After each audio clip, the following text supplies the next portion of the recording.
안녕하십니까. 공병호입니다. 역사 스페셜 네 번째 시간 희망봉에 도달하다. 원래 실방을 드려야 되는데 실방에 또 기술적 문제가 발생해서 이제 오늘은 실방을 할 수가 없고 희망봉에 도달하다 역사 스페셜 네 번째 시간은 제가 녹화를 해서 여러분들에게 방송을 드리도록 그렇게 하겠습니다. 여러분 이제 오늘 방송 드릴 내용은 여기다 보시다시피 이 1488년 이 포르투갈이 주도한 희망봉 탐사까지 이제 바로 바스코다가마의 인도 항로 개척이 전개가 되지 않습니까? 그 이전까지를 여러분들에게 말씀을 드리도록 그렇게 하겠습니다. 이제 지금까지 시간은 인구 100만 명 남짓한 이베리아 반도의 변방국가인 포르투갈이 현대 역사를 다시 쓰게 된 거죠. 서구와 동양 사이에 굳건하게 굳어진 그 격차가 바로 15세기 무렵에 포르투갈이 주도했던 대항해 시대 때문에 그 격차가 이제 공고하게 굳어지게 된 거죠. 이제 그것을 주도했던 사람이 아비스 왕조의 창시자인 주왕 1세의 세 번째 아들인 엔히크 왕자, 엔히크 항해 왕자가 주도했지 않습니까? 포르투갈의 국책사업 첫 번째는 이슬람 상인들이 독점하고 있던 그런 북아프리카의 무역로를 탈취하기 위한 1415년에 세우타 정복, 북아프리카의 반도인 세우타를 정복한 그런 사건이었는데 이제 그 사건 이후에 바로 이제 아프리카의 서해안 탐험 작업이 진행이 됐고 엔리크 왕자의 생전에 1460년 시에라리온까지 진출했습니다. 그게 이제 이번에 대항해 시대의 역사 스페셜 1번이었고 이제 오늘은 엔리크 사후 27년 동안 무슨 일이 일어났느냐 1460년부터 1488년까지 이제 희망봉 도달까지 여러분 다루도록 그렇게 하겠습니다. 또 그 사이에 신대륙을 발견한 크리스토퍼 콜럼부스가 중앙 2세를 찾아와 가지고 신대륙 발견 그런 국책사업을 제안했다가 거절당하는 그런 일도 있었던 거죠. 만일 포르투갈이 그 당시에 크리스토퍼 콜럼부스의 그런 제안을 받아들였으면 세계 역사가 또 어떻게 바뀌었을지 알 수가 없는 그런 일인 겁니다. 한 번 더 간단하게 말씀드리게 되면 여기가 이제 요약해 놓은 겁니다. 중앙 1세 엔리크 왕자의 아버지가 아비스 왕조를 시조고 세우타 정복을 했고 그다음에 두 명의 왕이 더 있었습니다. 두아르트 1세 아폰스 5세 손자 세대죠. 이제 아폰스 5세는 특히 지금의 모로코 지방 북아프리카의 주요 항구를 되게 점령한 그런 왕이 아폰스 왕입니다. 그다음에 이제 오늘 본격적으로 소개해드릴 것은 중앙 2세. 이 중앙 2세가 희망봉을 발견하는 그런 일까지 이루게 되는데 이제 어느 곳을 보든지 간에 대가문들이 있고 특히 포르투갈은 중세 시대니까 귀족들의 힘이 셌죠. 그리고 아비스 왕조의 창시자인 중앙 1세도 귀족들의 옹립을 받아가지고 왕이 됐으니까 포르투갈도 다른 여타 유럽의 중세 시대와 마찬가지로 대가문들이 귀족들이 굉장히 영향력이 셌습니다. 이제 여기에 영모 사건이 발생하는 부분이 있었기 때문에 일단 대가문들 귀족들을 제압하고 중앙 집권적 통치체제를 완성해야 이런 아프리카 탐험이라든지 인도양 항로 개척 같은 그런 국책사업을 왕의 뜻대로 그렇게 추진할 수가 있는 거죠. 그래서 이제 이 영모 사건이 좀 중요합니다. 왕실과 대가문들 사이에 갈등이 얼마나 심했냐. 영모 사건을 제압한 사람이 아주 야무진 왕입니다. 젊고 야무진 왕. 재위기간은 굉장히 짧았는데 중앙 2세 역사가들은 흔히 그를 야무지게 일처리를 한다 이렇게 해서 완전한 왕자다 이렇게 부를 정도로 그 당시에도 똑부러지게 일을 했던 것 같아요. 당시 이런 포르투갈은 다른 유럽의 국가들과 마찬가지로 귀족들이 영지를 소유하고 또 세금을 거두고 또 일부 유력 가문들은 사병을 갖고 있을 정도로 그렇게 여러분들이 힘이 셌습니다. 그래서 왕실의 영향력도 행사할 수 있고 그다음에 왕권에 도전할 수 있는 그런 포르투갈의 권문 세가들이 제법 있었는데 주요 가문들만 보게 되면은 여기에 제1위가 브라간사 가문, 비제우 가문 모두가 이제 왕실하고 사촌 뭐 이런 사이입니다. 코임벌라 가문, 메덴데스 가문, 이제 가문을 집을 카사라고 부르지 않습니까?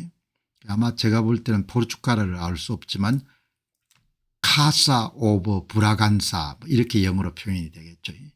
이제 이런 가문 가운데서도 1등 가문인 브라간사 가문이 여러분들 영모 사건에 연루가 됩니다. 그 당시에 1481년 이제 아버지가 죽고 난 다음에 권력을 가진 중앙 2세가 2년 만에 약관 28세 때 브라간사 가문의 영모 사건을 이렇게 잡아내는 거죠. 굉장히 엄하게 다룹니다. 중앙 2세 입장은 아주 확고했습니다. 중앙 집권적 권력 체제를 유지해야 그래야 본인이 하고 싶은 그런 국책 사업을 추진할 수 있다. 그래서 1위 가문 2위 가문의 수장들을 제거하는 그런 사건이 있었습니다. 브라간사 공작과 스페인 바로 인접한 카스티아 왕국이 비밀 서신을 교환했다. 영모를 기획했다. 이거는 큰 사건이죠. 왜냐하면 바로 국경을 접하고 있는 국가가 포르투갈과 국경을 접하고 있는 나라가 스페인의 카스티아 왕국이었거든요. 상당한 그런 긴장관계가 있어 전쟁도 여러 번 치렀기 때문에 이거는 뭐 용서할 수 없는 사건입니다. 당시 여러분들 보시게 되면은 이게 1270년하고 1492년에 스페인과 포르투갈의 그런 지도입니다. 이 이베리아의 대서양 쪽으로 붙어있는 나라가 포르투갈이고 그 중앙에 상당한 그런 영토를 갖고 있는 나라가 킹덤 오브 카스티아 그리고 바로 그 옆에 킹덤 오브 아라곤 그리고 무슬림 국가로서 이베리아 반도에 살짝 차지하고 있던 나라가 아람블라 궁전으로 유명한 킹덤 오브 그라나다인 겁니다. 이렇게 이제 돼 있었는데 자 페르난도 2세가 진짜 영모를 일으켰느냐 이런 부분에 대해서는 여전히 역사가들 사이에 이견이 있지만 중앙 2세가 증거물을 확보한 겁니다. 브라간사 가문의 수장인 페르난도 2세의 거주지인 빌라 비소사에서 주고받은 편지를 증거물로 확보한 겁니다. 이제 그것을 가지고 이제 상대방을 제압하는 죽이는 일이 발생하게 됩니다. 포르투갈의 최고 가문인 브라간사 가문의 영모 사건에서 중앙 2세가 갑자기 급습을 했냐 그렇지 않습니다. 이 중앙 2세가 상당히 치밀하고 또 이렇게 야무진 사람이었습니다. 본인이 권력을 쥐고 난 다음에 얼마 안 됐기 때문에 대가문을 대상으로 해서 좀 전쟁을 선언한 것이 아니고 증거물을 가지고 재판 과정을 통해 상대방을 그렇게 제거합니다. 중앙 2세는 당시 28세로 즉위한 지 불과 3년이 채 되지 않았지만 귀족들의 반발과 평판을 고려해서 아주 신중하게 그렇게 처신을 합니다. 군대를 파견해서 구속하지 않고 증거물을 확보한 다음에 재판을 이렇게 엽니다. 비밀 서신 증거물을 근거로 법적 절차를 진행하고 그리고 다른 귀족들이 볼 때도 납득할 수 있을 정도로 법적 절차를 대단히 엄격함과 정의로움으로써 장식해 가지고 법적 절차를 벌리는 거죠. 그러니까 젊은 중앙 2세가 반발을 고려해 가지고 자신이 하고 있는 그런 영모 사건에 대한 재판이 사적인 그런 이익에 기반을 둔 것이 아니고 그야말로 공적인 이익, 국가 전복과 관련된 그런 사안이라는 것을 재판을 통해 여러분들 수행하는 겁니다. 그러니까 아주 일처리가 야무졌던 것 같아요. 반역혐의가 예상한 대로 유죄가 내려지고 브라간사 가문의 수장인 페르난도 2세는 그의 영지 가까운 에보라라는 곳에서 광장에서 처형이 됩니다. 그 당시는 이제 대개 처형을 단두대에서 처형을 했지 않습니까? 처형 이후에 브라간사 가문의 영지와 각종 권리는 왕실로 여러분들 흡수가 되죠. 그리고 그 가족들은 카스티아 왕국으로 여러분들 추방을 하게 됩니다. 페르난도 2세의 체포와 처형은 다른 귀족들 특히 2위 가문 두 번째 가문인 비제오 가문에게 큰 충격을 주었는데 비제오 공작 비제오 가문의 수장이죠. 디에고도 그 다음 해에 왕에 의해가 직접 죽습니다. 암살당하는 거죠. 그래서 중앙 2세가 아주 일처리를 야무지게 처리했기 때문에 귀족들의 반발이나 이런 부분은 생길 수가 없었죠. 여러분들이 여기 보시는 사람이 이 비제오 가문의 수장입니다. 아주 젊은 나이에 죽었습니다. 그러니까 1450년 출생해가 1484년에 죽었으니까 24세에 죽은 거죠. 24세에 죽었는데 굉장히 잘생긴 사람인 모양입니다. 그리고 이제 이 양반의 동생이 중앙 2세를 이어가지고 포르투갈의 왕이 된 마누엘 1세입니다. 그러니까 형은 비제오 가문 수장으로 중앙 2세에 의해서 직접 이렇게 살해당합니다. 그런데 중앙 2세의 아들이 인생을 참 알 수가 없는 것이 나중에 왕위를 계승할 아들이 말에서 떨어져 죽습니다. 그 후계자를 여러분들 본인이 죽였던 그런 이 비제오 공작의 동생을 선택할 수밖에 없었던 거죠. 인생이 그렇게 돌고 도는 겁니다. 중앙 2세는 아주 단호했습니다. 권력을 집중해야 왕권을 제대로 추진할 수가 있다. 그렇게 해가지고 비제오 가문, 이런 비제오 가문이 에니크 왕자 후손들입니다. 에니크 왕자가 결혼을 안 했기 때문에 그 비제오 가문이란 공작 직위하고 본인 영지를 여기에 오늘 소개하는 이 디에고 아버지한테 물려주는 거죠. 그러니까 에니크 왕자의 양자의 아들들입니다. 양자의 아들들이 이제 중앙 2세가 직접 죽인 겁니다. 디에고를 비제오 공작의 수장을 그 1위 가문과 2위 가문을 전부 다 이제 처리를 해버린 거죠.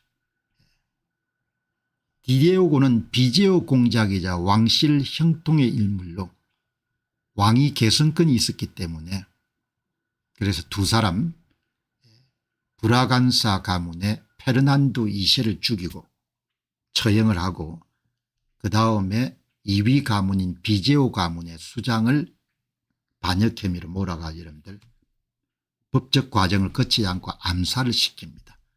그러니까 왕권에 도전할 수 있는 포르투갈의 1대 가문과 2대 가문의 수장들을 전부 다 여러분들 28세 젊은이가 다 처형을 하는 겁니다.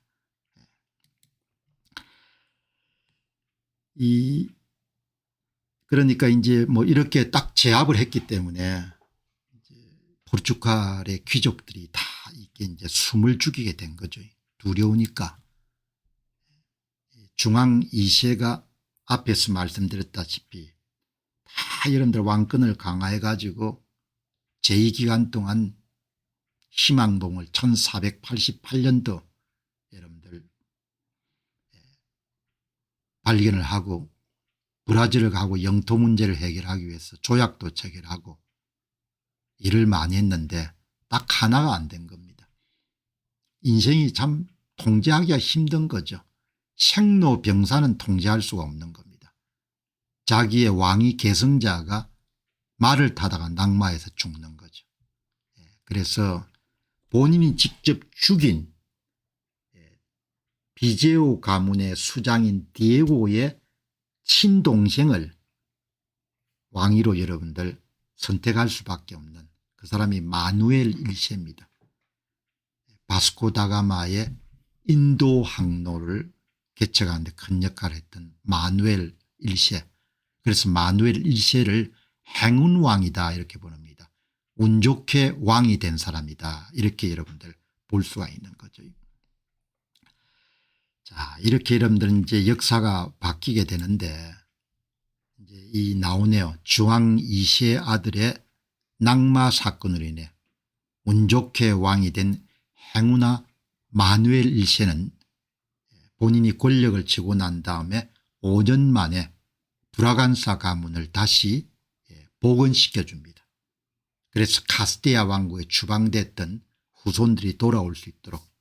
왜냐하면 브라간사 가문을 부활시키는 것이 본인의 형님의 명예를 회복해 주는 거니까. 그러니까 인생은 정말 알 수가 없는 거죠. 브라간사 영모 사건으로 브라간사 가문과 비제오 가문의 대표자인 페르난도 2세와 디에고는 죽음을 당했지만 에니크 왕자가 후사가 없었기 때문에 그가 왕위 계승자로 선택한 사람이 비제오 가문의 수장인 디에고의 친동생입니다. 그 사람이 마누엘 1세가 되는 거죠. 자, 이렇게 이름 한번 정리하시게 되면은 브라간사 가문의 영모 사건은 엔히크 왕자가 세우타를 정복한 이후에 그 공을 인정받아 가지고 자기를 중앙 1세로부터 수여받습니다. 자기 이름이 비제오 공작입니다. 후사 결혼을 안 했기 때문에 양자인 페르난도 2세한테 비제오 공작이란 직함과 영지를 줍니다. 페르난도 2세의 두 아들이 영모 사건에 연루돼서 직접 여러분들 왕으로부터 죽임을 당하는 디에고하고 그 동생인 마누엘 1세입니다. 이렇게 여러분 정리하시게 되면은 초기에 주왕 2세가 권력을 장악하는 과정에서 영모 사건을 어떻게 여러분 진압했는지를 알 수가 있습니다. 여러분이 한번 보시기 바랍니다. 이게 엔히크 왕자의 문장입니다. 코트 오브 암. 서양 역사를 보게 되면 이렇게 문장이 참 아름답죠. 이게 엔히크 왕자의 상징입니다. 그리고 나서 엔히크 왕자가 후사가 없어 가지고 페르난도 2세한테 여러분들 권력을 넘기는 거죠. 권력을 2세를 함께 넘기는데 여기 보시면 비제오 공작의 여러분 비제오 가문의 이 문장입니다. 코트 오브 암.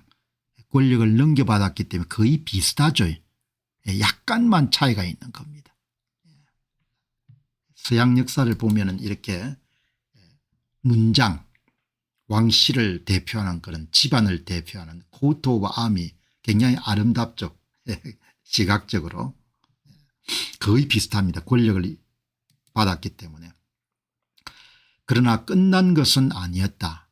중앙 2세의 아들이 마레스 낙마에 사망함으로써 운 좋게 낙점을 받은 중앙 2세의 후계자는 바로 중앙 2세가 영모 사건하고 관련해 가지고 본인이 직접 죽였던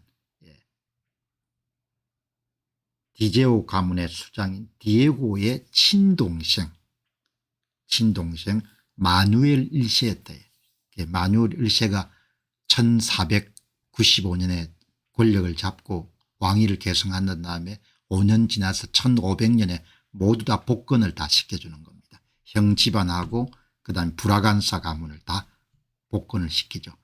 그리고 여러분들이 여기 보시면은 영모 사건에 관련돼 가지고 완전히 폐위가 됐던 브라간사 가문이 화려하게 부활해 가지고 나중에 포르투갈 왕실의 권력을 장악하는 왕이 됩니다.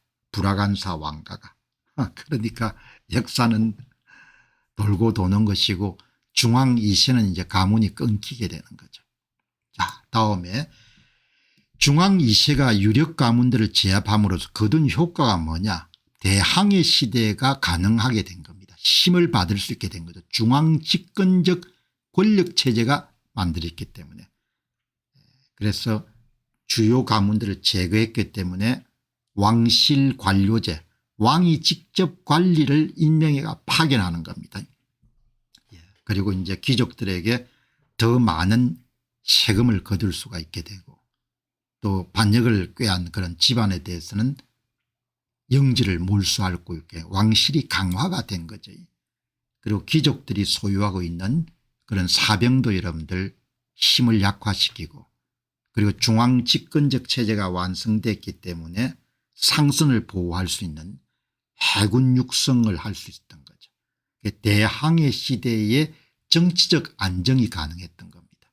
대항해 시대를 집중적으로 추진할 수 있는 정치적 안정을 중앙 2세의 업적이다 이렇게 볼 수 있는 거죠. 그러니까 귀족들이 찍소리 못하게 만들어버린 겁니다.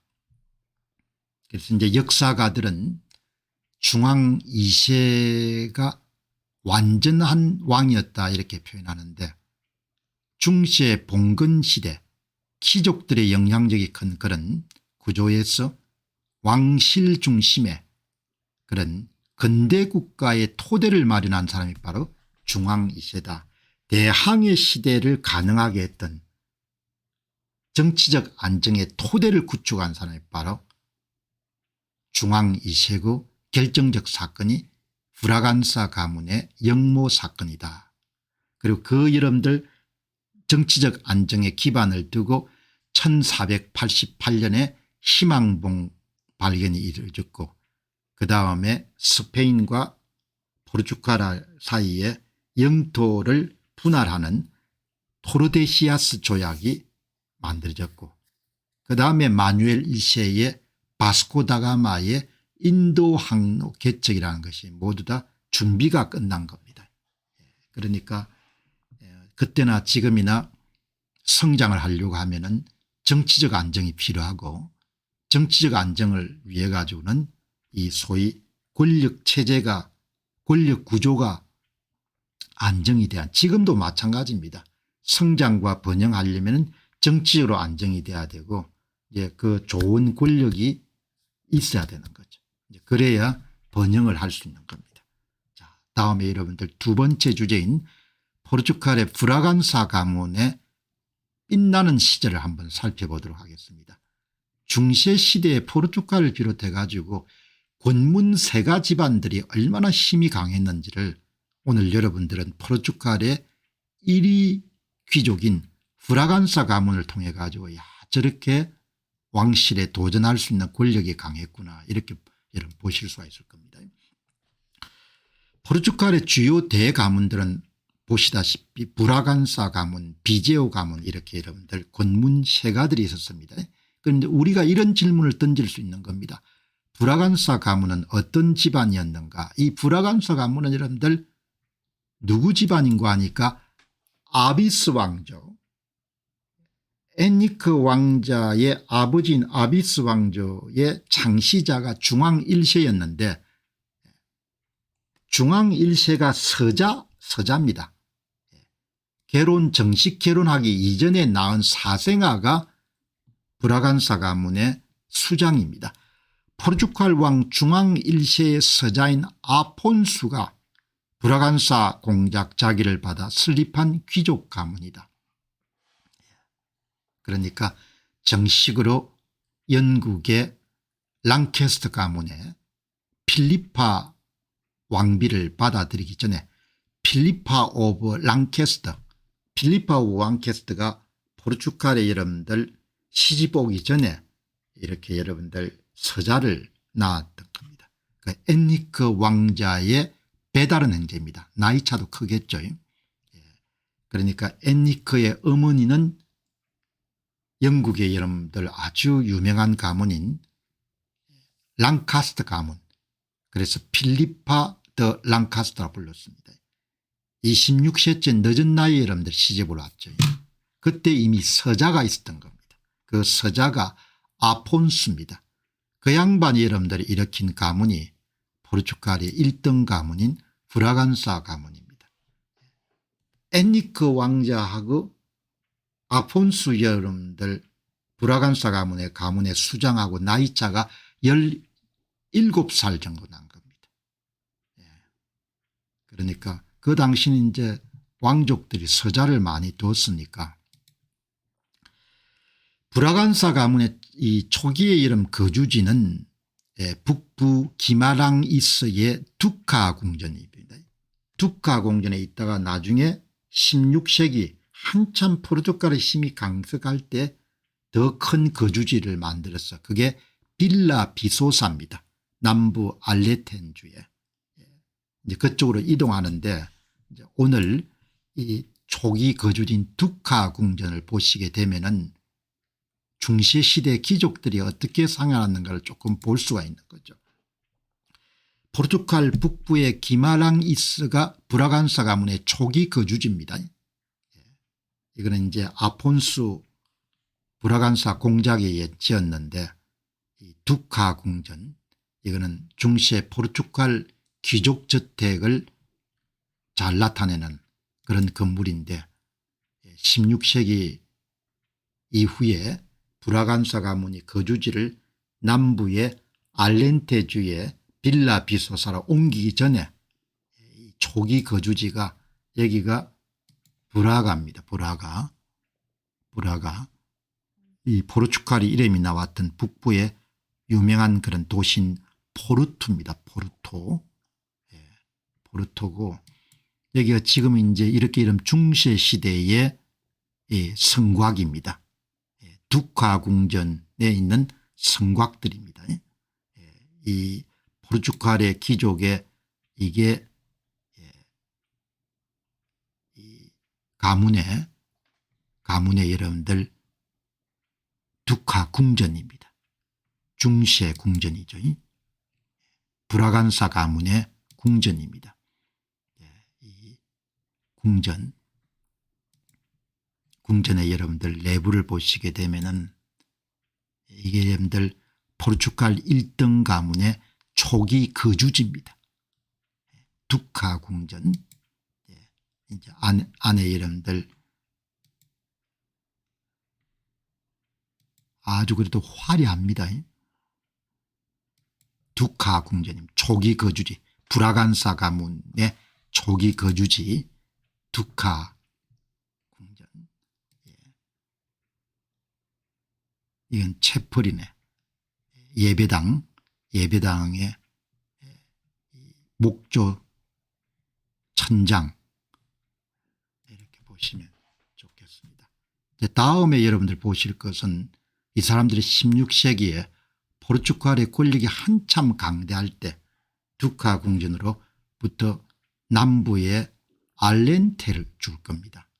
빌라 비소사, 아비스 왕자 가장 강력한 가문이었는데 이 강력한 가문의 여러분들 영지가 브라간사 가문의 본거지인 포르투갈 북동부 알렌테주 지역의 에보라구 작은 마을이자 자치제 빌라 비소사 이렇게 이제 확장을 해가지고 이동시킨 겁니다. 브라간사 가문이.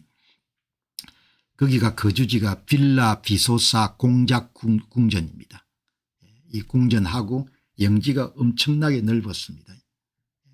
그러니까 이 브라간사 가문의 빌라 비소사는 방이 10개나 20개고 지금은 이제 박물관으로 개조됐는데 현대적 의미의 박물관에는 방이 한 110개 정도가 있는 겁니다. 궁전 건물은 한 5,100평, 부속 정원과 마당은 6,000에서 9,000평, 그 영지는 3,000에서 6만 평, 전체 영지 면적은 브라간사 가문이 갖고 있던 전체 영지 면적은 30억 평에서 한 60억 평, 포르투갈 전체 면적의 1에서 한 2% 정도를 브라간사 가문이 영지를 갖고 있었던 겁니다. 이제 거기서 이제 대개 생산되는 소출물들을 대부분 본인들이 처분할 수 있는 권한을 갖고 있는 거죠. 포르투갈의 1등 가문입니다. 지금은 잘 보존된 이런 박물관으로 이렇게 운영이 되고 있고, 브라간사 가문이 16세기에 이동했던 곳은 이 북부에서 이렇게 빌라 비소사, 이렇게 이쪽으로 이런 에볼라 지방입니다. 리스본의 동쪽으로 이동되는 그런 지역이네요. 빌라 비소사. 여기가 여름 16세기에 포르투갈 1등 가문 브라간사 가문의 주거지였던 빌라 비소사입니다. 포르투갈도 여러분들 이번에 공부를 해보니까 굉장히 이렇게 화려했네요. 이렇게 이러면 큽니다. 빌라 비소사 브라간사 가문의, 이거는 안에 여러분들 대개 그때는 궁전, 이게 아마 제가 볼 때는 이슬람풍을 영향을 받아 가지고 되게 건물 안에 이렇게 정원을 갖고 있었죠. 이런 식으로 아주 여러분들 얼마나 힘이 셌는지 주방입니다. 빌라 비소사에 그 당시는 교역이 활발했기 때문에 어마어마하게 많은 도자기들이 여러분들 중국으로부터 왔고, 그다음에 여러분들 이런 청색 도자기는 또 포르투갈이 독특한 그런 산업을 일으켰죠. 네덜란드 델프트 블루와 마찬가지로. 이 가구 보시기 바랍니다. 저는 가구에 대한 게 굉장히 관심이 많아 가지고 이 곡선 처리한 거 보시기 바랍니다. 빌라 비소사, 이 천장아 보시기 바랍니다. 이 가구들 보시기 바랍니다. 어마어마하죠. 가구가 굉장히 아름답습니다. 보시기 바랍니다. 다음에 언젠가 이런 포르투갈이나 스페인의 예술을 또 다룰 수 있는 시간이 있겠습니다만은, 이제 이 빌라 비소사 외관의 이런 성체입니다. 성체. 이렇게 성체가 이렇게 여러분들 내성 외성 이렇게 여러분들 구성이 돼 가지고 안에 이런 거주지를 보호하고 있는, 이건 아주 요새지 않습니까? 이렇게.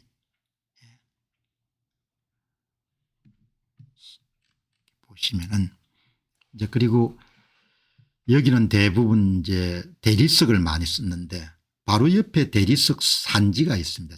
지금도 여러분들 생산하는 포르투갈의 여러분들 이런 빌라 비소사 주변에는 대리석을 바로 이렇게 여러분들 채굴할 수 있는 데가 지금도 사업장으로서 이렇게 작동을 하고 있다, 이렇게 보시면 좋겠습니다. 다음번은 세 번째 광자입니다. 중앙 이세가 날개를 달다. 큰 역할을 한 겁니다. 바스코 다가마의 대항해 시대가 가능한 모든 준비 작업을 다 중앙 이세가 마련한 겁니다. 아주 본격적으로 아프리카 서해안 탐사를 추진했던, 대단히 추진력이 강하고 일처리를 야무지게 했던 사람입니다. 중앙 이세 재위 14년 짧았습니다만 많은 일을 했습니다. 1481년부터 1495년 아주 야무진 중앙 이세, 영어 명칭은 잔 이세입니다. 장 이세. 그럼 이제 우리가 대항해 시대의 기틀을 닦은 중앙 이세에 대한 역사가들의 평가가 어떠냐. 그러니까 아비스 왕지 주왕 1세나 그다음에 아폰스 1세 이런 사람들은 또 나름대로 역할을 했는데, 이 중앙 2세가 대항해 시대가 비약하는 도약하는 모든 토대를 구축한 왕이다, 이렇게 보시면 좋겠습니다. 이걸 역사가들이 이제 어떻게 보는지 한번 보시기 바랍니다. 대항해 시대 기틀을 닦은 군주고 포르투갈의 중앙 집권화를 성공적으로 이끄는 강력한 왕이고 일처리가 똑 부러졌기 때문에 완벽한 군주고 정치적 결단력과 외교적 통찰력, 행정 능력을 겸비한 인물이고 권력을 강화하는 과정에서 흐리멍텅하지 않고 즉시의 정적들을 제거하는 냉혹함과 강경함을 갖췄던 왕이다. 아주 후한 평가를 하는 겁니다. 흐리멍텅하면 칼을 받고 죽으니까 지금도 마찬가지지 않습니까? 흐리멍텅하면 죽지 않습니까?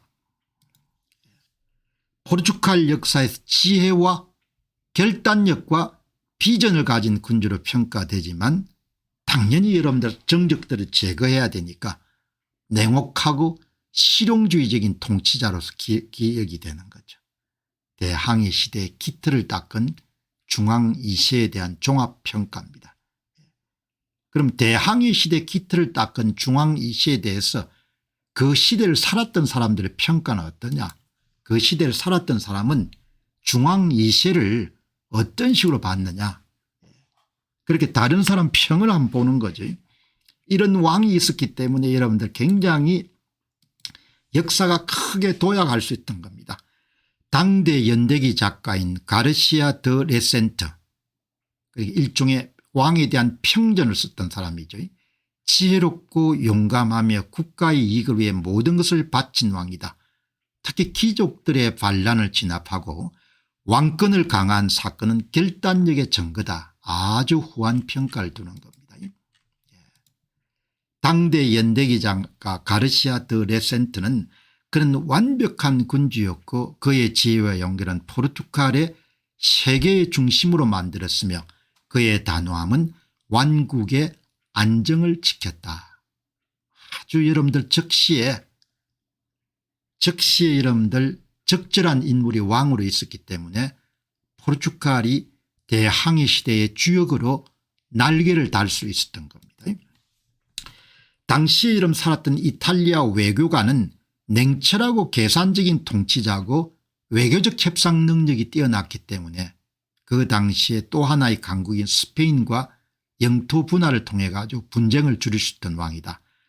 당시에 여러분들 강력한 경쟁자였던 스페인의 페르난도와 이사벨 국왕 부부도 강력한 경쟁자로 보았지만 외교적 협상 능력을 대단히 높게 평가했던 거죠. 그러니까 역사의 변곡점에 이런 왕이 있었기 때문에 크게 여러분들 포르투갈이 화려하게 도약을 할 수 있던 겁니다. 현대 역사도 마찬가지죠. 좋은 지도자를 만나는 것은 엄청난 행운인 겁니다. 그럼 대항해 시대 기틀을 닦은 중앙 2세에 대해서 역사가들의 평가는 어쩌냐. 여기 보시면은 여기에 중앙 2세입니다. 중앙 2세.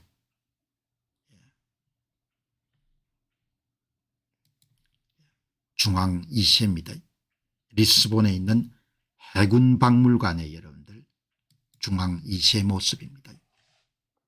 자, 여기 이제 보시면은 역사학자 루이드 피나는 브라간사 공작 처형 사건 영목 사건에 대하여 국가를 위해서 필요악을 감수한 왕이다. 중앙 2세는 정의와 법을 사랑했으나 국가의 필요 앞에서는 망설이지 않았고 그의 손으로 쓰러진 자들은 완국의 적이었다. 이렇게 아주 높게 평가합니다. 현대 포르투갈의 역사학자 안토니오 에니크 도올리베이라 마르케스는 포르투갈을 중세 국가에서 근대 국가로 전환을 이끈 핵심 인물이고 그의 통치는 중세에서 근대로 가는 전환점이었다. 굉장히 이런 역사적으로 높게 평가하는 겁니다. 귀족 권력을 억제한 이후에 포르투갈의 식민지 확장과 강력한 왕실 재정에 기반이 됐다. 그렇게 보는 거죠. 영국 역사학자 에드거 프리스타즈는 포르투갈을 설계한 사람이었다. 포르투갈에. 역사 발전에서 이렇게 포르투갈의 전체 틀을 짠 겁니다. 왕권을 강화한 것은 굉장히 중요한 조치였죠. 그리고 대항해 시대에 엄청나게 여러분들 힘을 실어준 겁니다. 그의 비전과 과학적 탐구에 대한 후원이 대항해 시대의 성공을 가능케 했다. 이 사람이 있었기 때문에 그 다음 여러분들 작업들이 이루어지게 된 겁니다. 중앙 2세, 이제 한국으로 이야기하면 박정희 같은 인물이었던 것 같아요. 근대화의 토대를, 산업화의 토대를 구축한 인물이었던 거죠. 그 역사의 소명을 알고 그것에 적합한 역할을 수행할 수 있는 지도자를 가지는 것은 엄청난 행운이고 엄청난 복인 거죠. 포르투갈 역사를 이렇게 보면서 야, 이 주왕 2세라는 인물이 있었기 때문에 이 대항해 시대가 본격적으로 열릴 수 있게 됐구나. 중왕 2세는 탐험과 제국의 비전을 가진 군주였고 그의 지세는 포르투갈이 세계 무대에 등장하는 순간이었다. 이렇게 여러분 이야기를 하는 겁니다. 중앙 2세가 항해자, 지도 제작자, 천문학자들을 체계적으로 지원했고 그의 통치가 포르투갈의 해양 강국으로서의 도약을 가능하게 했다. 극찬을 하는 겁니다. 극찬을. 좋은 지도자, 시대적 소명을 아는 지도자, 그리고 실행력이 뒷받침해 주는 지도자, 그리고 진정으로 국익을 생각하는 지도자, 이런 지도자가 여러분들 참 중요하죠. 대항해 시대의 기틀을 닦은 중앙 2세의 주거지는 어디였느냐. 오늘은 자세히 다루지 않지만 이 상조르저성 지금 잘 보존이 되어 있습니다. 리베일라 궁전은 리스본 지진 때 다 파괴가 됐습니다. 사진은 남아있고 신트라 궁전 지금 잘 보존이 되어 있습니다. 시간이 되면은 다음에 포르투갈의 문화를 다룰 때 한번 이 성들을 다루도록 그렇게 하겠습니다. 자, 다음에 여러분들 네 번째 강조합니다. 중왕 2세가 완벽한 왕이었지만 지나고 보니까 또 큰 실책을 범한 겁니다. 대박을 칠 수 있는 엄청난 기회를 놓친 겁니다. 자, 역사에 이렇게 우연적 요소가 이렇게 큰 겁니다. 바로 1484년에 본인을 찾아와 가지고 크리스토프 콜럼부스가 신대륙을 탐사를 밀어달라, 이거를 여러분 거절을 하게 됩니다. 그러니까 만일에 이걸 거절하지 않고 포르투갈이 신대륙까지 발견했으면 어떻게 했을까.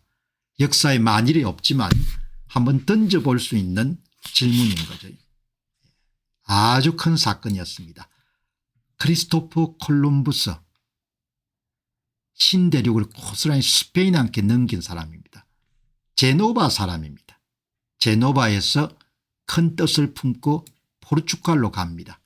크리스토프 콜럼부스, 포르투갈 여인하고 여름 결혼을 하게 되죠. 이탈리아 제노바 출신이고 아버지는 도메니코 콜럼부스, 직물업자이자 포도주 판매업자였고 어머니는 수잔나 폰타나, 상류층은 아니었지만 교육을 잘 시킨 것 같아요. 여러 개 언어를 할 수가 있었으니까. 크리스토퍼 콜럼부스, 정규 교육과정을 받지 않았지만 독학으로 항해술, 지도 제작, 천문학 등을 공부했고 라틴어, 스페인어, 포르투갈어, 이탈리아 등을 구사했으니까 상당히 똑똑한 인물이었던 것 같아요. 크리스토프 콜럼부스가. 그리고 젊은 날 마르코 폴로 기행록 같은 걸 읽어가지고 여행과 해양에 대한 관심이 아주 강했던 그런 인물 같습니다. 바다에 관심이 많아서 10대부터 상승이나 군선에 이름 성선해 가지고 지중해 및 대서양 항해 경험을 쌓았고 1476년 25세 때 포르투갈 리스본에 정착하고 1479년 28세 때 포르투갈 여인과 결혼을 하게 되죠. 그래서 그 인맥을 동원해 가지고 아프리카 서해안 탐사에 대한 그런 내용을 포르투갈 왕실에 발표할 수 있는 그런 기회를 갖게 됩니다. 크리스토프 콜럼부스 대서양 항로 개척에 대한 그의 구상은 어떤 거냐. 동쪽으로 가지 말고 서쪽으로 가야 된다. 리스본을 중심으로 해가지고 아프리카 서해안 탐사를 해서 희망봉을 거쳐가지고 동방으로 갈 게 아니고 서방으로 가면은 인도가 있다는 겁니다. 대서양에서 좀 서쪽이란 것은 기본적으로 신대륙을 가는 지름길이다 이렇게 본 거죠. 당시로서는 대단히 파격적인 생각이었습니다. 지구는 둥글고 고대학자 프토레마이오스 지리학을 참고하게 되면은 동쪽을 가는 게 아니고 서쪽으로 가야 인도를 찾을 수가 있다. 서쪽으로 항해하면 짧은 거리 내에 인도가 있다. 이런 생각을 당시의 통념이나 고정관념을 완전히 뒤엎는 생각을 가졌던 인물이 크리스토프 콜럼부스였습니다. 크리스토프 콜럼부스가 중앙 2세에게 이제 오늘날로 이야기하게 되면은 왕 앞에 가서 프리젠테이션 발표를 한 겁니다. 어떤 내용을 발표를 했느냐. 포르투갈 왕실이 항해 자금과 선박과 인력을 지원하게 되면은 인도를 찾아낼 수 있고 그 인도는 동쪽으로 가는 것이 아니고 서쪽으로 가면서 인도 항로를 개발할 수가 있고 그러면 무역을 통해 가지고 큰 돈을 벌 것이다. 대신에 성공 보수를 짜기 않게 좀 두둑하게 달라. 이렇게 당시의 포르투갈 왕실이 보기에는 너무나 과도한 요구를 했다. 이런 내용들이 기록으로 남아있는 겁니다. 중앙 2세가 여러분들 그 보고를 받고 크리스토퍼 콜럼부스죠. 보고를 받고 어떻게 처리했는가 하냐. 본인이 그냥 결정한 것이 아니고 왕립항해위원회에 그 안건을 여러분들 넘깁니다. 그래 심사를 하도록 하죠. 그런데 이제 왕립항해위원회 결론이 거리 계산에 오류가 있다. 콜럼부스가 지구 크기와 아시아 위치를 지나치게 작게 판단했고 콜럼부스가 계산한 지구 둘레는 지구가 둥근데 25,000km인데 당시 포르투갈 학자들은 지구가 둥글다는 것을 알고 있었습니다. 4만 km 정도다. 2배 정도 짧게 계산한 거죠. 그래서 이게 별로 신뢰성이 없다. 크리스토프 콜럼부스를 그렇게 믿을 수 없다. 이렇게 왕립항해위원회가 판단한 겁니다. 기존 지식은 당시에 아랍 및 유럽의 지리학 지식은 인도 동방이 훨씬 멀다는 겁니다. 어디로부터? 유럽.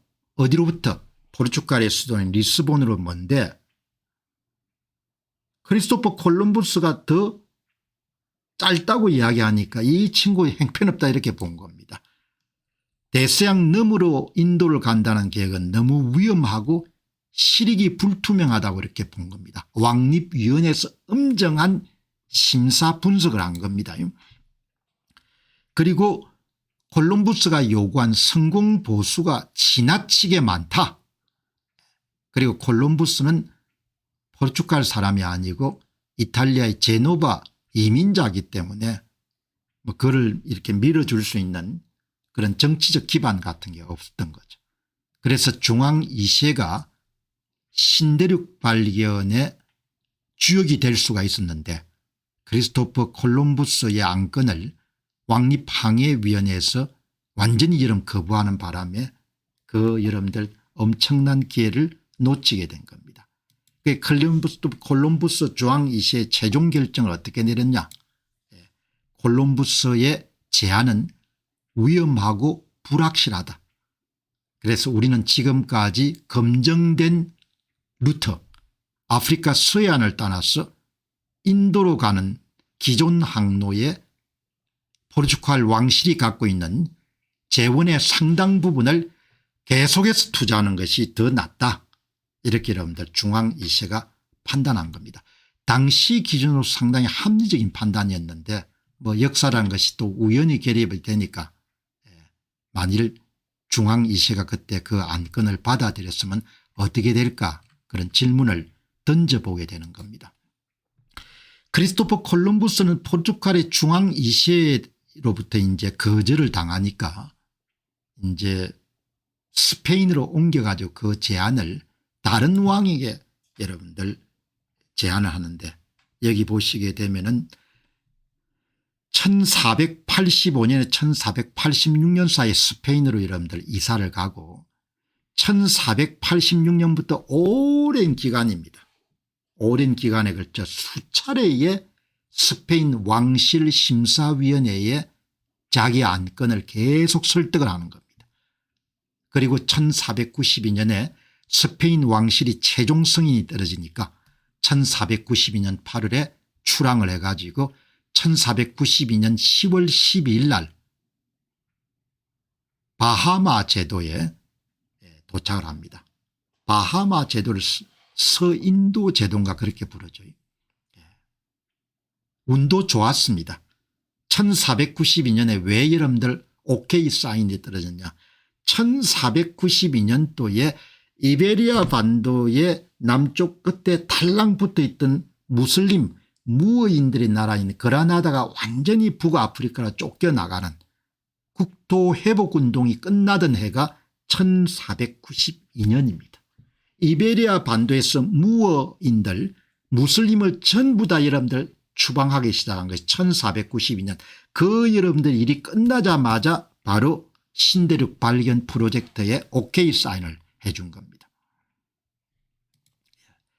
스페인으로 건너간 콜럼부스는 카스티아 왕국의 이사벨 1세와 아라곤 왕국의 페르난도 2세에게 제안서를 제출했고 여러 차례 거절이 됐지만 프란치스코의 수도사들의 귀족들 특히 수도사 후안 페레스와 재상 루이스 데 산타헬의 지지로 왕실의 관심이 지속적으로 유지가 됐고 무어인들이 이베리아 반도에서 완전히 여러분들 퇴출될 때 오케이 사인을 받는 거죠. 다음에 여러분 시간 되면은 크리스토퍼 콜럼부스의 제안이 죽지 않고 계속 유지됐던 그런 부분도 한번 취재를 해가지고 재구성을 해볼 수 있는 거죠. 어떻든 크리스토퍼 콜럼부스는 질긴 사람이 이긴다는 것을 한 번 더 보여주는 거죠. 콜럼부스 제안이 수차례 거절된 것은 항해 거리가 너무 짧기 때문에 신뢰성을 얻기가 힘들었습니다.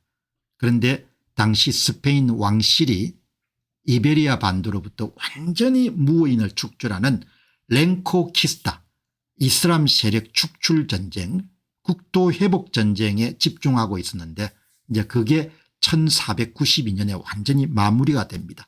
1492년 1월 이베리아 반도의 마지막까지 남아있던 그라나다 정복이 끝나자 이사벨 여왕이 알함브라 궁전이지 않습니까? 이사벨 여왕이 콜럼부스 제안을 최종 승인했다. 콜럼부스가 여러분 많이 요구합니다.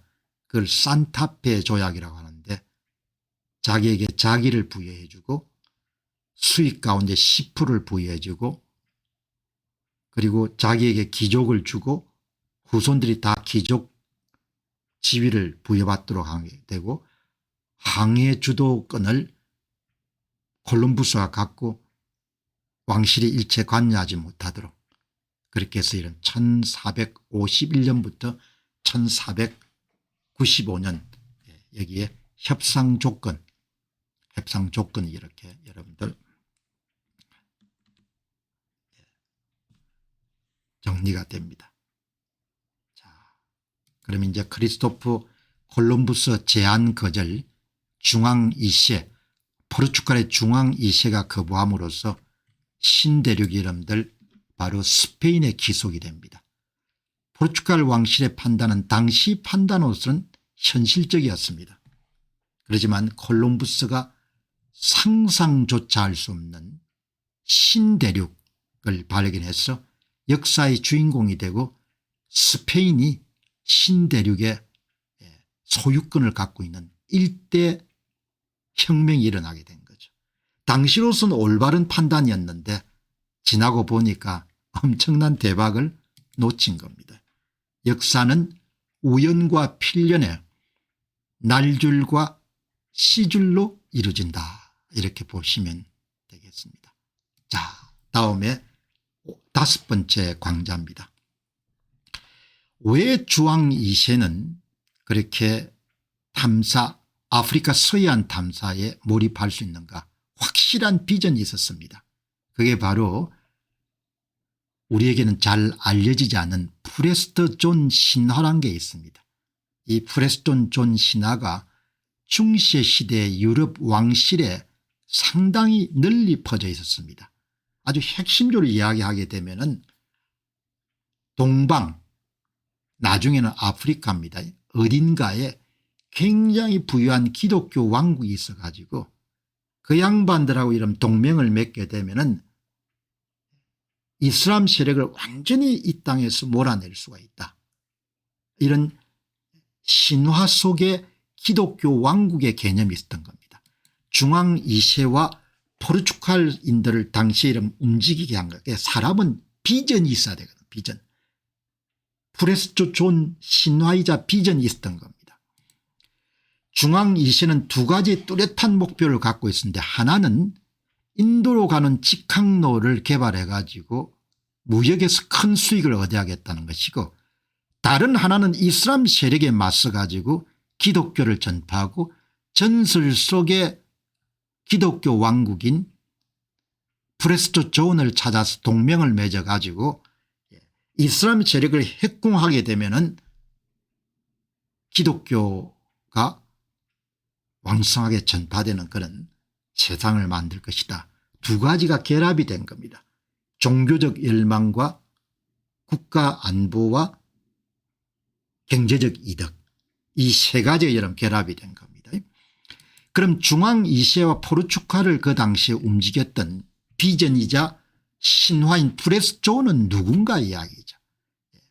전설 속의 기독교 왕국의 왕인 겁니다.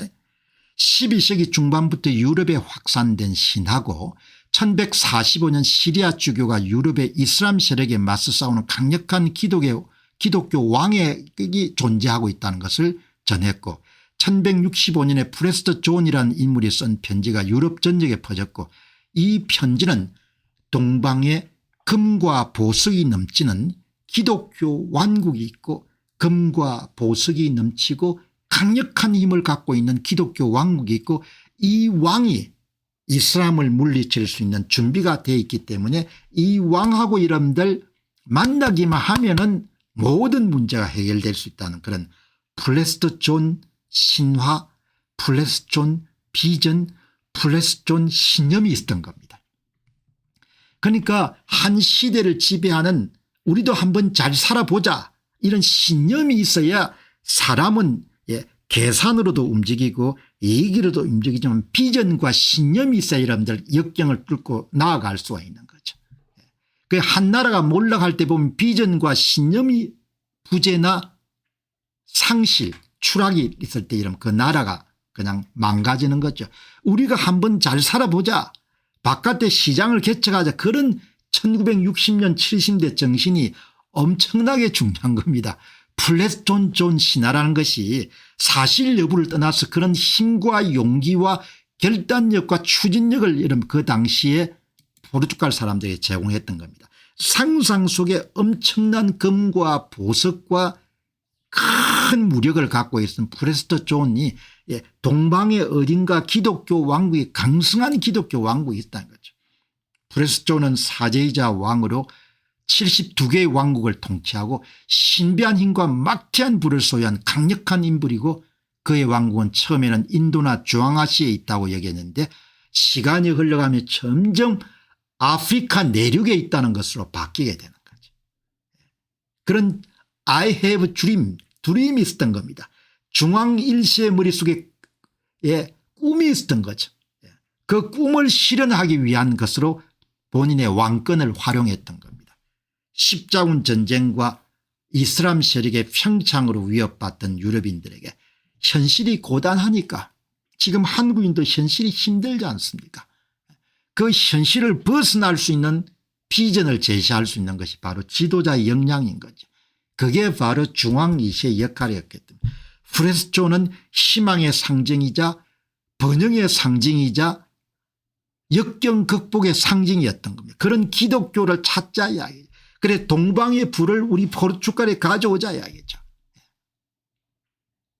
여러분 비전이 이렇게 중요한 겁니다. 한 사람의 인생에서도 내가 늙었다, 내가 나이가 들었다 이렇게 하면 그때부터 내려가는 겁니다. 아니 나이가 무슨 대수냐, 가는 데까지 가보자. 늙으면 육체는 쇠하지만 지혜는 더 많아지지 않느냐, 이런 종류의 여러분들 완전히 정신적인 그런 힘이 있어야 되는 겁니다. 15세기에 들어서 유럽인들은 프레스존이 아시아의 동방에는 없고 아프리카의 어딘가에 있을 것이다. 아프리카에 있을 그 사람을 찾자 이야기입니다. 그래서 아프리카에 이름 서해안 탐사를 하고 그래서 아프리카 내륙에다 여러분들 스파이를 파견하는 겁니다. 이거를 찾아야 된다 이야기죠. 프레스존을 찾아야겠다 이야기죠. 그 꿈이 있었던 겁니다. 중앙 2세가. 현실은 고단하지만 그 꿈을 중앙 2세 아프리카 서해안 탐사 정책은 번영한 프레스존 왕국 신화를 현실적으로 전략적으로 활용한 사례고, 중앙 2세는 프레스존을 단순히 신화를 넘어가지고 전설을 넘어가지고 포르투갈의 해양평창과 기독교 세계의 정치적 목표를 뒷받침하는 이념적 동기가 되었다. 비전이 있어야 돼요. 비전이. 어떤 시대에 비전이 상실되가 되면은 내부적으로 여러분들 투쟁과 갈등과 당파성이 극대화되는 겁니다. 인간은 에너지의 덩어리이기 때문에 에너지를 분출할 수 있는 출구가 있어야 되는 거예요. 지금 대한민국 사람도 마찬가지입니다. 에너지를 건설적으로 분출한 출구가 없으니까 안으로 싸우는 겁니다. 죽이고 뜯고 물고 뜯고 하는 겁니다. 에너지를 바깥으로 발산해야 돼. 인간 개인도 마찬가지인 겁니다. 불평 불만이 왜 생기냐, 발산할 수 있는 에너지 출구가 없으니까. 중앙 2세가 그걸 정확하게 이해를 한 겁니다. 가자, 기독교 왕국을 발견하자. 중앙 2세는 오스만 제국과 북아프리카 이슬람 세력에 대항하기에 기독교 동맹을 찾고자 했고, 프레스존의 왕국을 발견하면 이슬람을 동서 양쪽에서 협공할 수 있기 때문에 우리가 승리할 수 있다. 꿈이 있었던 겁니다. 중앙 2세는 포레스존의 왕국을 동방무역의 중간 기착지 위치에 있다고 여겼고, 이를 통해서 인도양의 항로를 안전하게 확보할 수 있다. 중앙 2세는 아프리카일 수도 있고 그리고 인도하고 유럽의 중간 정도의 프레스존 왕이 이끌고 있는 기독교 왕국이 있을 것이다. 그렇게 봤던 겁니다. 중앙 2세는 기독교 전파를 중요한 임무로 여겼고, 프레스존의 기독교 왕국과 연합은 포르투갈의 종교적 정당성을 강화할 수 있다. 종교적 열망과 경제적 열망이 결합이 됐던 겁니다. 그러면 이 사람이 어떻게 했냐. 중앙 2세가 한쪽은 배 타고 서해안을 거쳐서 인도 항로를 개척하는 것이고, 다른 하나는 유럽과 인도 사이에 있을 법한 프레스존 왕이 이끌고는 왕국을 찾기 위해 가지고 외국에 능통한 스파이를 파견하는 겁니다. 두 가지를 동시에 실시했던 겁니다. 첫 번째는 아프리카 서해안 탐사와 함께 내륙 탐사를 병행했고, 탐험대에게 아프리카 강을 따라 가지고 세네갈 강, 콩고 강, 잠비아 강을 통해 가지고 내륙에 가봐라. 내륙에 기독교 왕국이 있는지 찾아봐라. 이 방법이 하나고, 동방으로 사람을 파견하는 겁니다. 외교관이자 스파이를. 그래서 그 중간에 내부 정보를 수집하는 겁니다. 그 두 가지 작업을 중앙 2세가 한 겁니다. 중앙 2세가 두 가지 방법 때 가장 강력하게 추진한 것이 바로 지금까지 1415년부터 포르투갈 왕실이 추진해왔던 아프리카 서해안 항해로 개척 사업입니다. 아프리카 서해안 탐험은 경제적 열망과 종교적 열망의 조합이었다. 자, 중앙 2세가 동방의 정보를 입수하기 위해서 내륙으로 파견한 스파이가 우리는 여러분 대부분 잘 못 배웠는데 이게 굉장히 중요한 사건이라고 봅니다. 바스코 다가마 이전에 인도를 갈 수 있었으니까. 중앙 2세는 인도 항로 개척과 이슬람 세력 견제와 프레스존 왕국을 찾아내기 위해 가지고 1487년 5월에 2명의 스파이자 외교관을 파송합니다. 아폰수 더 파이바, 페루다 코빌량. 아폰수 더 파이바는 성과가 그렇게 여러분들 좋지 않았고, 페루다 코빌량은 바스코 다가마의 1495년 바스코 다가마의 인도 항로 개척에 결정적인 기여를 하게 됩니다. 리스본을 출발해 가지고 육로를 통해 가지고 프레스존 왕국을 찾는 겁니다. 그리고 육로를 통해 가지고 인도 항로로 가는 길에 대한 정보를 수집하는 겁니다. 인도와 동방 무역로에 대한 지리적 정보를 수집하고 동아프리카 기독교 왕국의 외교관계를 수립하기 위해서 스파이자 외교관을 2명 파송합니다. 대단히 중요한 사건입니다 이게. 그런데 우리는 여러분들 이런 것을 별로 접해본 경험이 없기 때문에 제가 오늘 특별하게 시간을 좀 할애하는 겁니다. 2명의 여러분들 외교관이자 스파이가 포르투갈 리스본을 출발해 가지고 스페인을 거쳐서 이탈리아 여러분들 제노바를 거쳐 가지고 이집트 카이로를 가 가지고 그다음에 예멘, 지금 여러분들 후티 반군의 예멘까지 갑니다. 거기서 2사람이 헤어집니다. 알폰소 더 파이브는 예멘에서 에티오피아로 가고 에티오피아에서 아마 사망한 것으로 보이거든. 그다음에 페루다 코빌랑은 예멘에서 배를 타고 인도 캘리컷으로 갑니다. 그게 1488년입니다. 바스코 다가마보다 10년 앞서 가지고 캘리컷에 도착합니다. 바스코 다가마가 인도 항로를 통해 가 여러분들 도착하는 첫 번째 지역이 인도 서해안의 캘리컷이란 교역 중심지거든요. 인도를 보고 다시 배를 타고 모잠비크의 소팔라 그리고 이집트의 카이로로 다시 돌아옵니다. 이집트 카이로에 돌아와가 이런 본인이 수집한 모든 정보를 포르투갈 왕실에 보고를 합니다. 포르투갈 왕실이 다시 이런 명령이 떨어집니다. 이왕 간 김에 에티오피아까지 가라. 그래서 에티오피아에 가가지고 에티오피아 이름들 사망을 하게 됩니다. 페루다 코빌량이라는 것은 굉장히 중요한 사건이라고 봅니다. 바스코 다가마가 인도에 도착한 10년 전에 육로로 통해가 여러분들 주왕 2세가 파송한 스파이자 외교관이 페루당 코빌랑이 10년 이전에 인도의 교역 중심지인 서해안의 캘리컷이라는 도시에 도착하는 겁니다. 그리고 페루다 코빌랑이 수집해서 포르투갈 왕실에 보고한 정보들, 항해 루트, 무역항, 항해에 따른 여러분들 계절풍 이런 정보들이 바스코 다가마의 인도 항로 개척에 엄청난 역할을 하는 겁니다. 여러분 이 보시기 바랍니다. 2명의 여러분들 외교관이자 스파이가 스페인, 이탈리아, 그리스, 카이로, 예멘, 캘리컷, 모잠비크 이 항로를 개척하는 겁니다. 예, 여기에 코빌라와 파이브가 1487년부터 1488년까지 같이 움직였고 그다음 2사람이 각각 헤어지게 됩니다. 아폰수 파이바가 이 길로 가고 코빌라가 이 길로 가게 되는 겁니다. 이게 여러분들 바스코 다가마에 보다 10년 전입니다. 10년 전. 10년 전에 여러분 이런 엄청난 일이 이루어지게 되는 겁니다. 저도 이번에 공부하면 처음 알았습니다. 그래서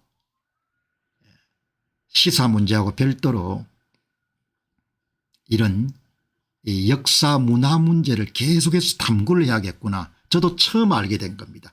코빌량이라는 인물이 있다는 것을.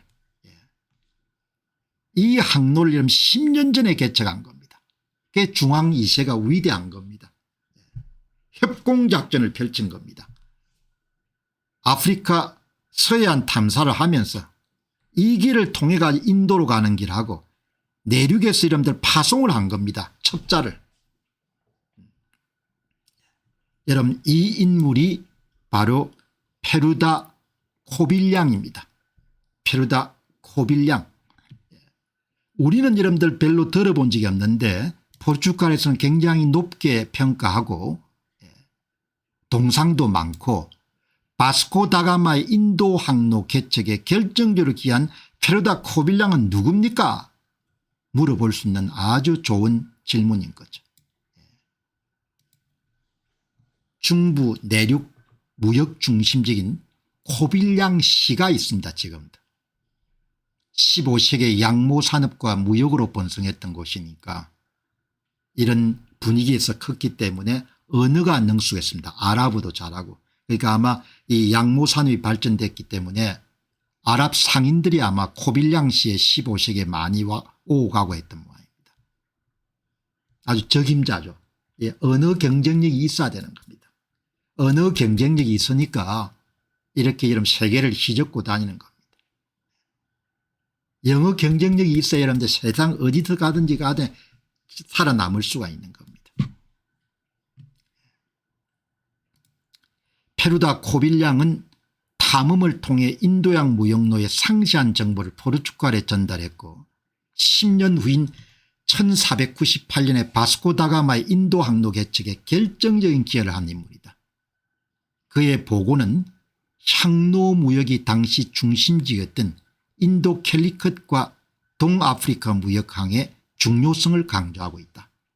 바스코 다가마가 도착했던 캘리컷의 10년 전에 간 사람이 페루다 코빌량인 겁니다.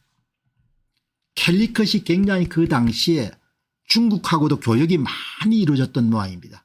중국의 정크선이 왔다 갔다 했으니까 1488년 무렵에 인도 캘리컷의 또 10년 전입니다. 바스코 다가마에 중국과 동인도 제도에서는 항로무역을 관찰하고 향로무역의 중심지와 구조를 조사했고 1488년은 바르톨로메우 디아스의 희망봉 발견이 있었던 해다. 양동작전을 벌였던 중앙 2세가.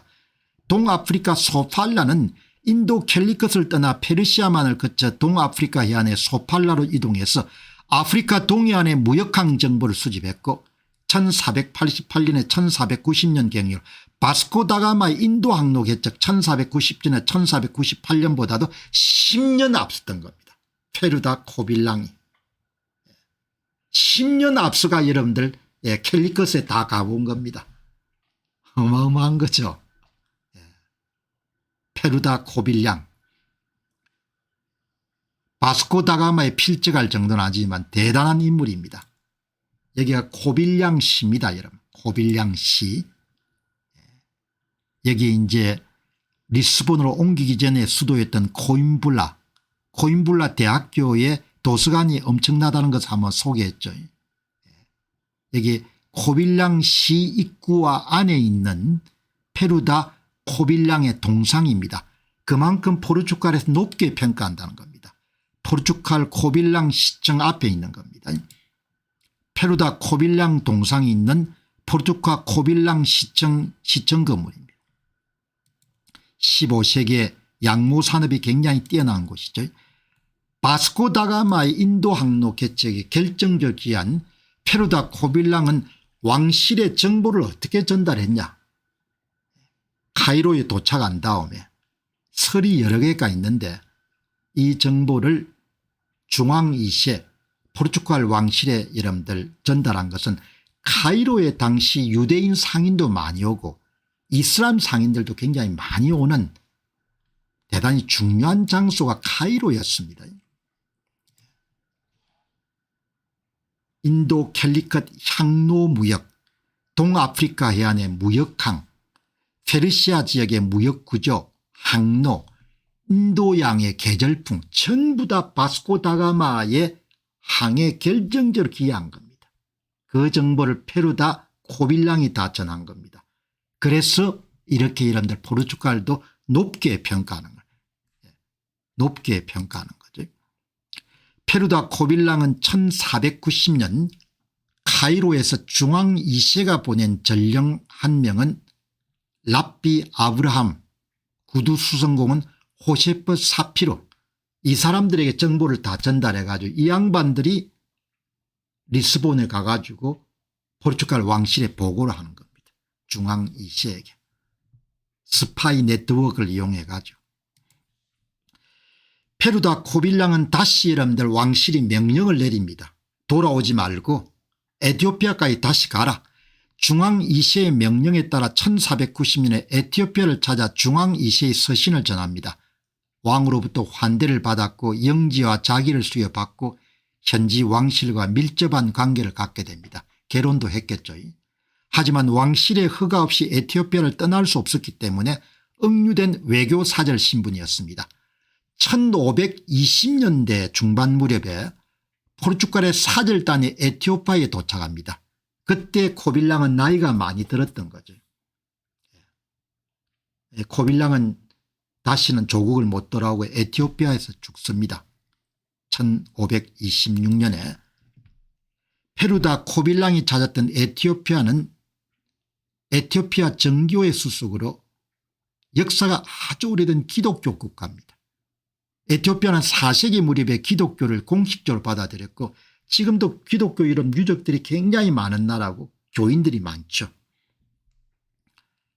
이로써 플레스톤 존 신화 15세기에 유럽의 왕실과 귀족들을 들뜨겠던 풍요롭고 부유한 기독교 왕국이 동방의 어디인가에 있다는 것이 에티오피아를 통해 가지고 확인이 된 거죠.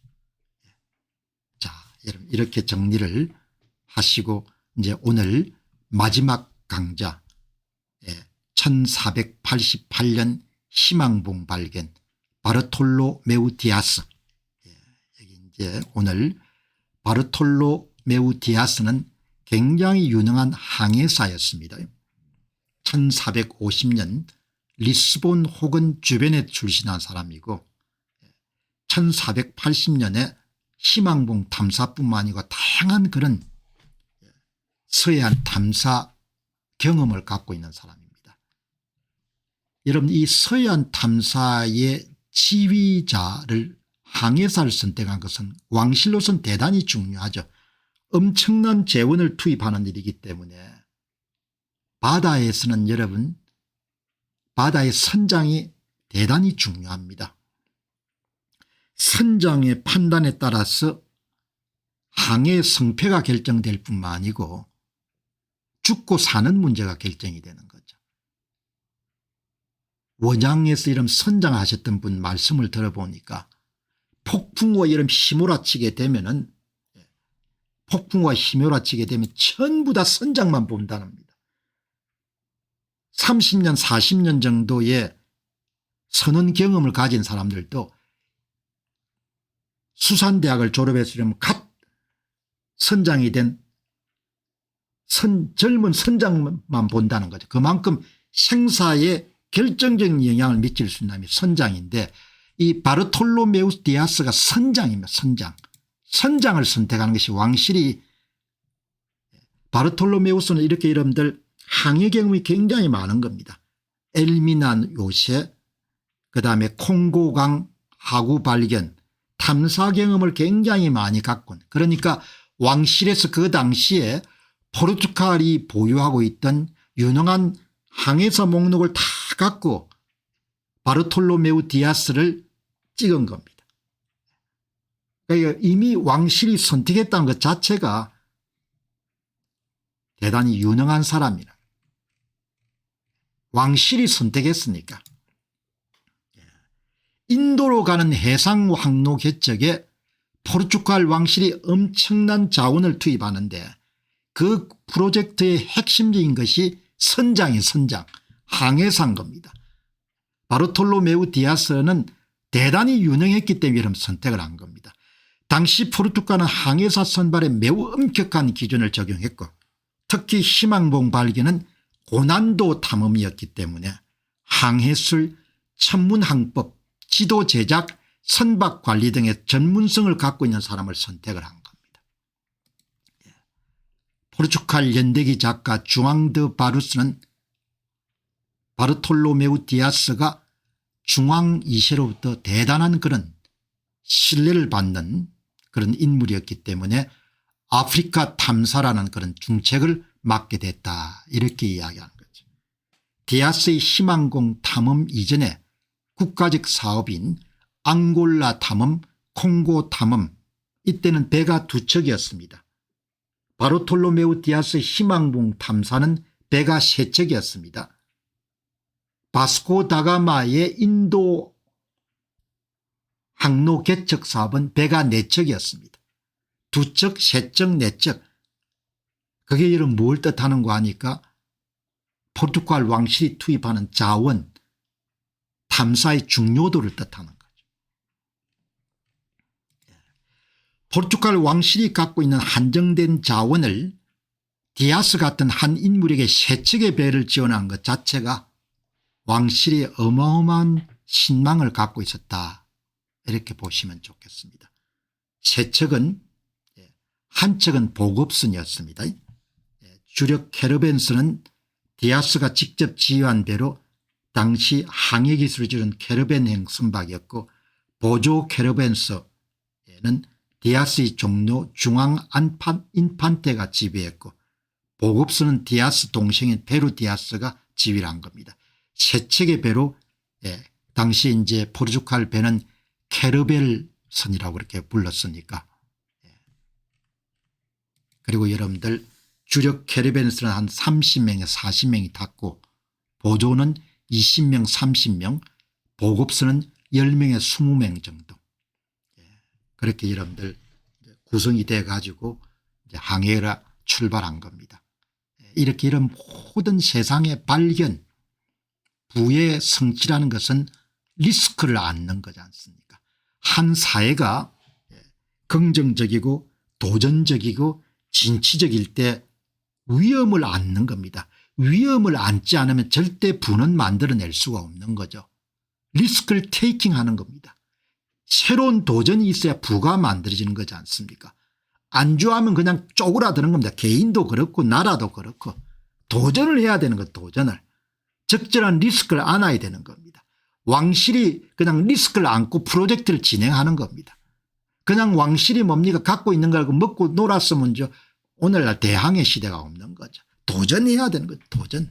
리스크를 안도록 할 수 있어야 되는 겁니다. 전부 다 이러면 웅크리고 나서면 그 나라 돈에 빨대를 대고 이런 빨아먹을 생각하면 그냥 망하는 겁니다. 그때나 지금이나 마찬가지입니다. 모든 부는 리스크를 테이킹하는 거죠. 여기 이제 마지막에 도달한 곳인데, 여기 이제 모젤베이, 모젤만입니다. 바르톨로메우 디아스의 탐사대가 도착한 마지막 지역이 바로 이 지역입니다. 이 지역. 남아프리카의 남단에 상륙했던 데가 여기에 모젤베이, 모젤만입니다.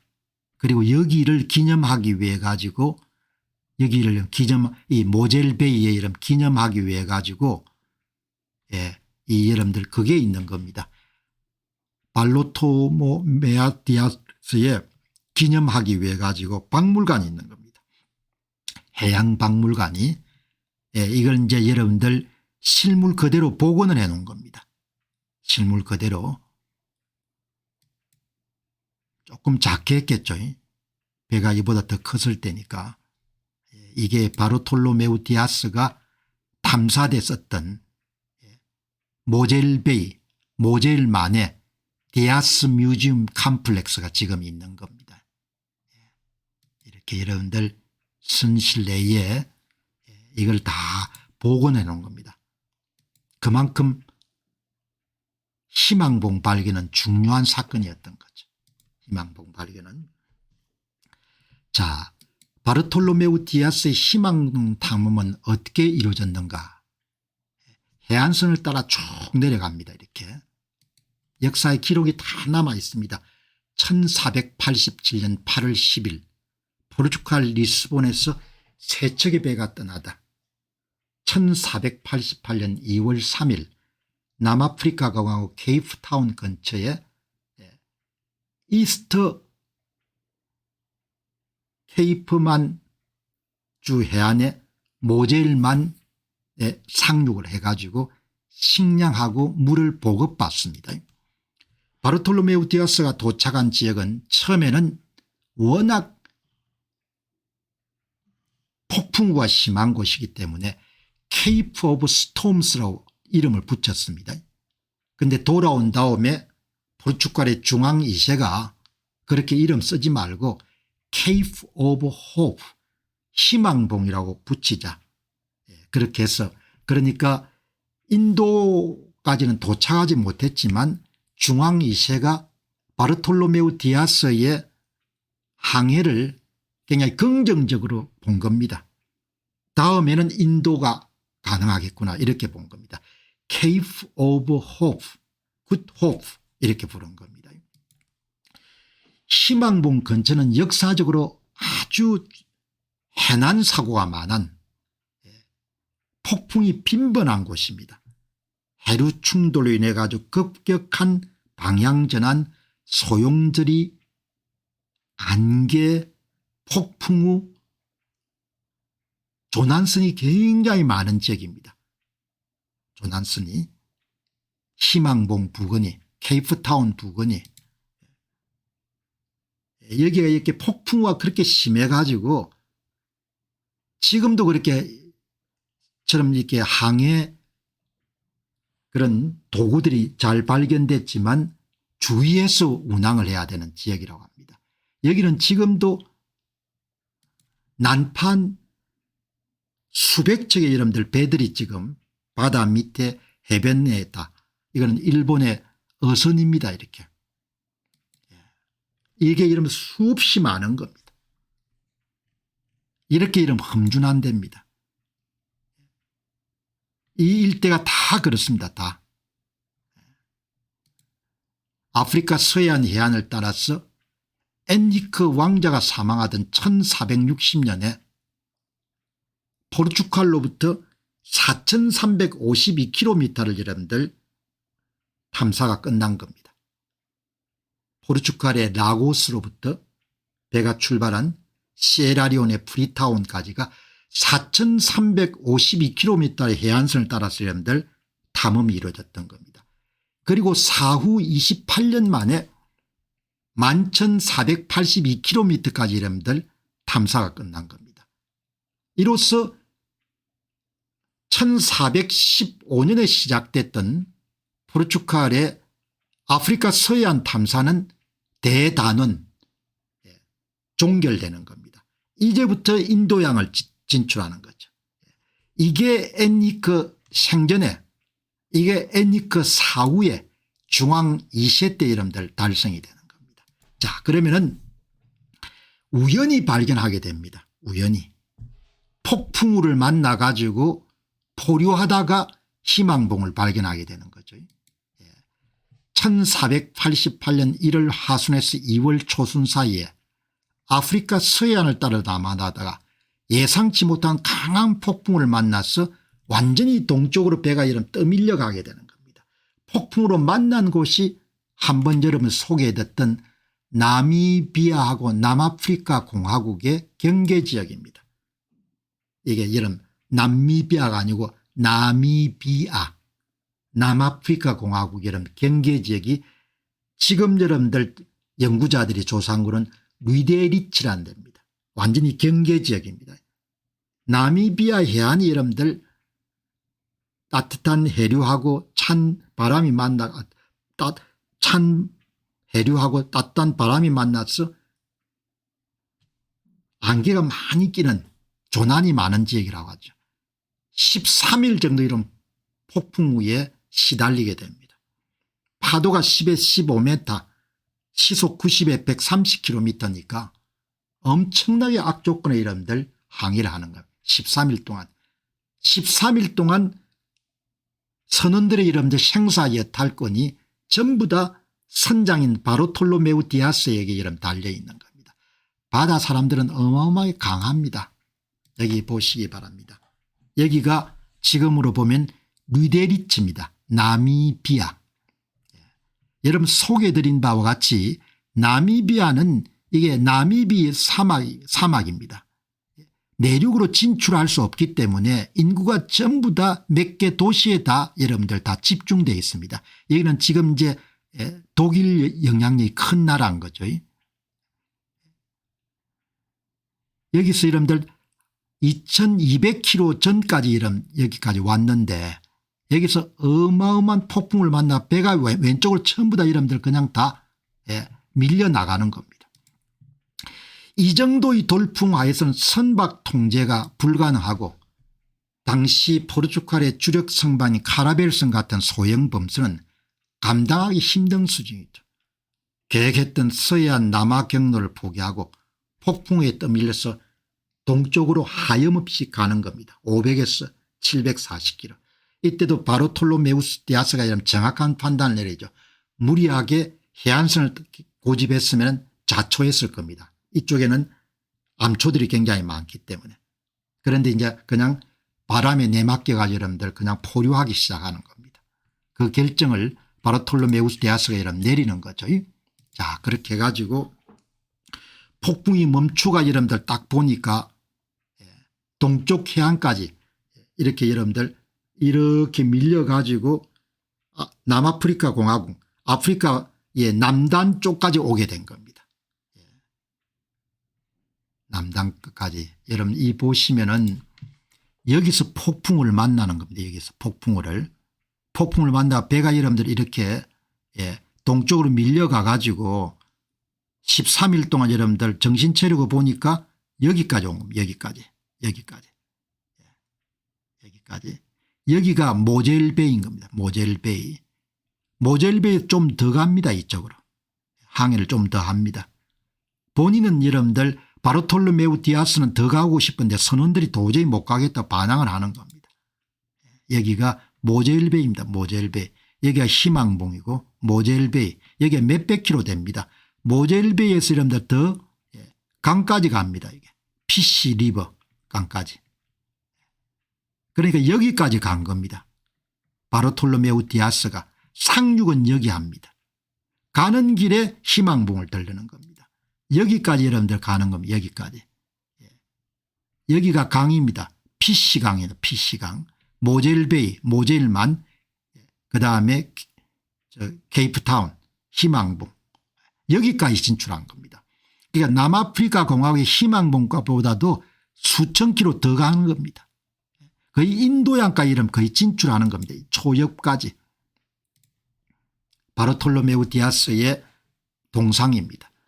남아프리카 공화국이 굉장히 높게 평가한다는 거죠. 그리고 이게 영국의 런던의 트라파가 광장에 바르톨로메우 디아스의 동상이 있네요. 이게 동상이 이 바르톨로메우 디아스 동상입니다. 디아스 런던에도 있는 겁니다. 트라팔가 해변. 희망봉에서 얼마나 더 갔습니까? 희망봉에서 꽤 많이 갔습니다. 여기까지 간 거니까 희망봉에서 여기까지. 희망봉에 모젤만이 이 모젤만이 희망봉에서 350km 400km 정도 떨어졌습니다.